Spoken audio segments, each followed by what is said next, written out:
Raúl Aníbal Feliz, muy buenas noches, ¿cómo estás? Buenas noches, Jaime. Muy bien. Oye, la última vez que estuvimos aquí estuvimos hablando de la paridad peso-dólar.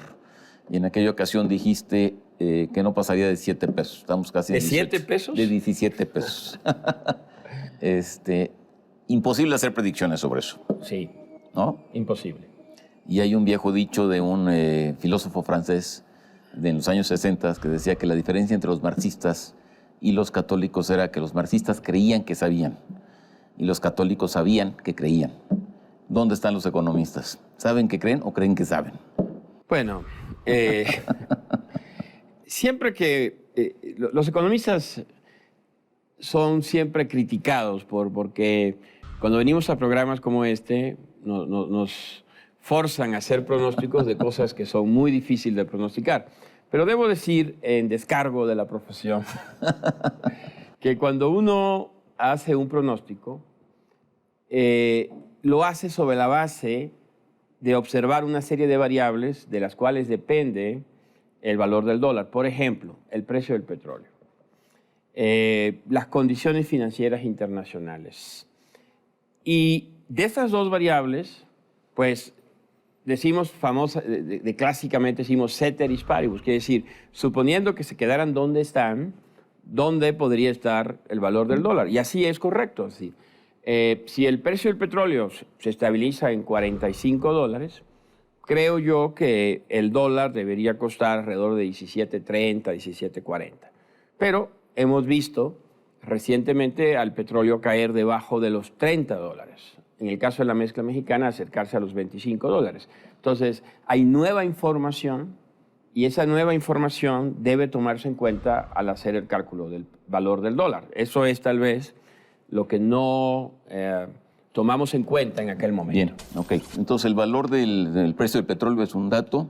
El otro dato, bueno, pues es el contexto internacional. Correcto. China. China, correcto. Hablamos de China en ese momento y China todavía era una cosa muy incierta. Ahora es mucho más evidente que tiene problemas mucho más graves. Sigue siendo más incierto. Ahora es mucho más. Entonces es otra variable importante a tener en cuenta, ¿no? La política monetaria de los Estados Unidos, entre también otros factores. También cambió.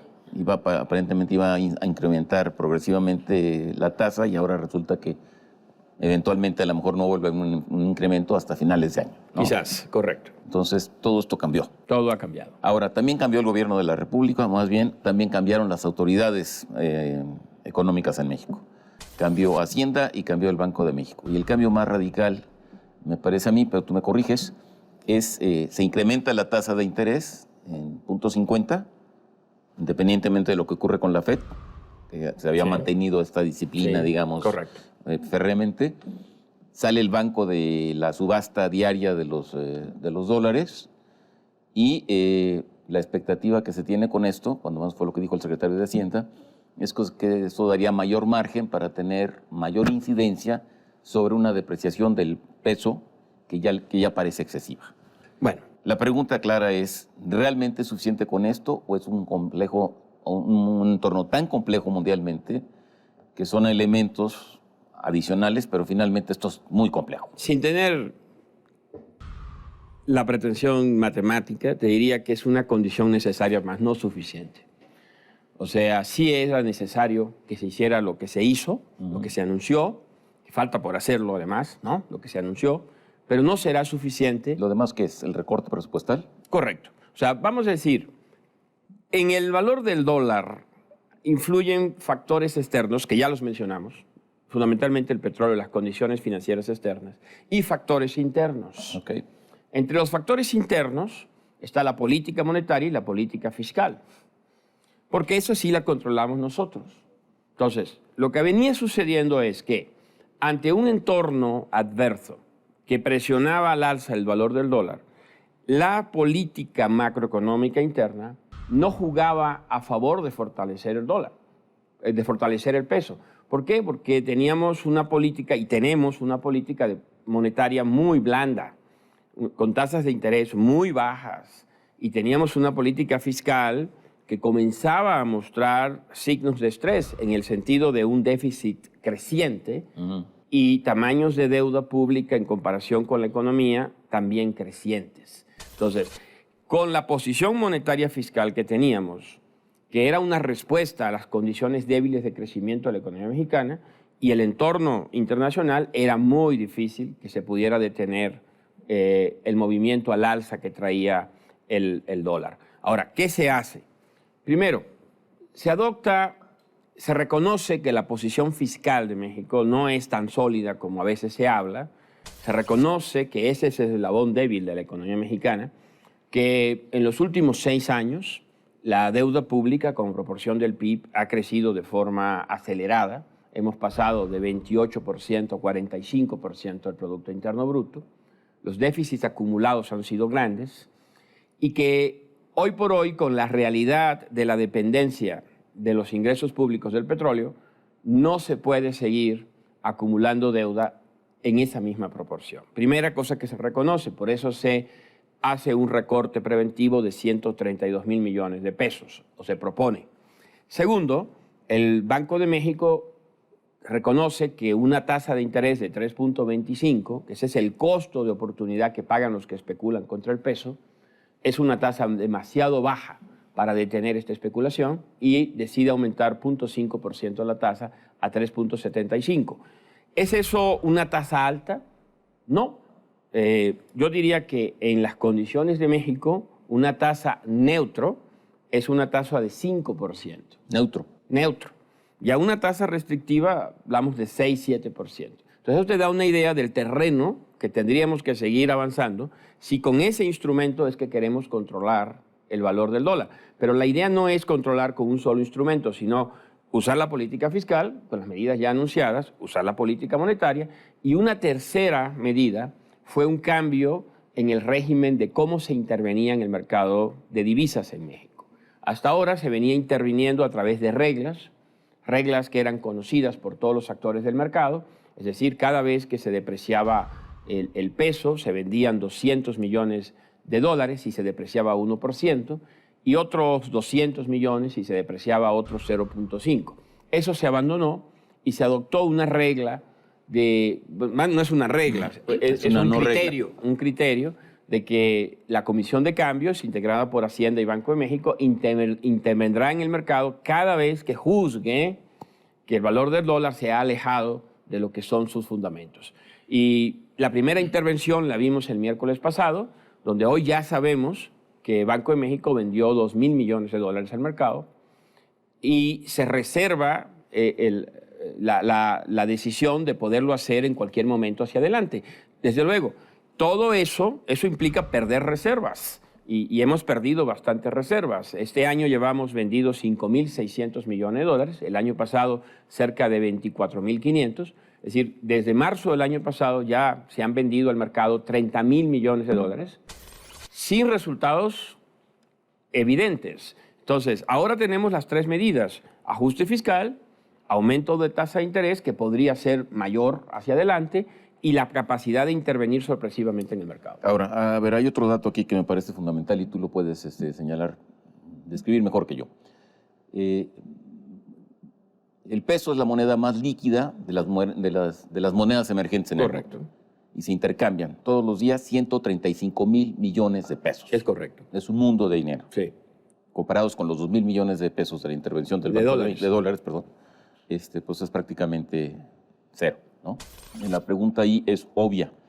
Esta liquidez de la moneda mexicana está en función, pues, de la constitución misma de la moneda mexicana en el contexto internacional. Tú no puedes agarrar esa moneda y de repente volverla no atractiva o no la más líquida de todo el sistema, ¿no? Entonces, ¿por qué este sistema dejaría de funcionar? ¿Por qué esta volatilidad internacional dejaría de reflejarse, por ejemplo, con un acontecimiento como China o con un problema en la Unión Europea, etcétera? Es decir, esta volatilidad, mientras exista sobre ese mundo de dinero, ¿es controlable? Vamos a decir lo siguiente. Son 132,000 millones, efectivamente. Es un valor, llamamos nosotros, nocional. No es el valor real efectivo de circulación.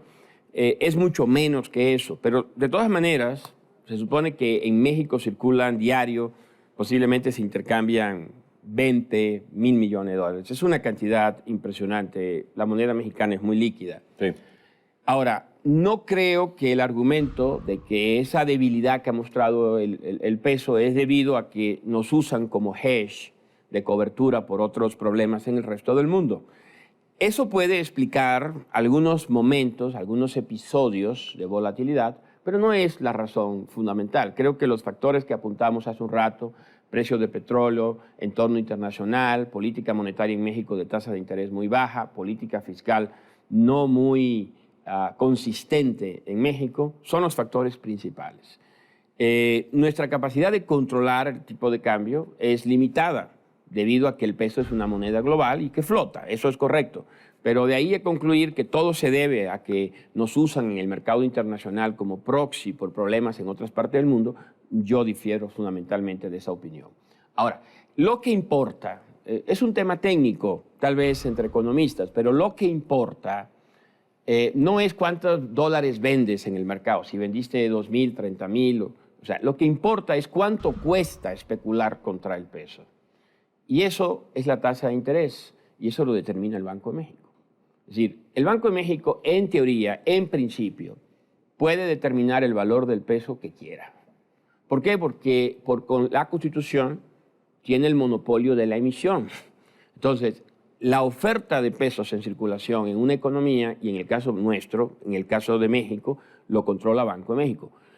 La razón por la cual el Banco de México no ha generado un peso más fuerte es porque hasta ahora juzgó que el costo de tener un peso más fuerte es peor para el resultado macroeconómico que permitir que la economía reaccione a todos los choques externos negativos que ha enfrentado a través de una apreciación del dólar. Es decir, ha sido un juicio de las autoridades. Las autoridades pudieran haber puesto las tasas de interés al 10, al 11, al 12. Ahora tú dirás, eso no es gratis, eso traería consecuencias graves sobre el empleo, sobre la actividad económica, y eso es lo que hay que poner sobre la mesa. Hasta ahora, la decisión ha sido dejar que sea el dólar el que se deprecie y no el empleo en la economía mexicana. Entonces, para resumir, ya nos acabó el tiempo, tu visión, Raúl, es una condición necesaria, pero no suficiente, pero apuntaría a que sí se podrá controlar de alguna manera.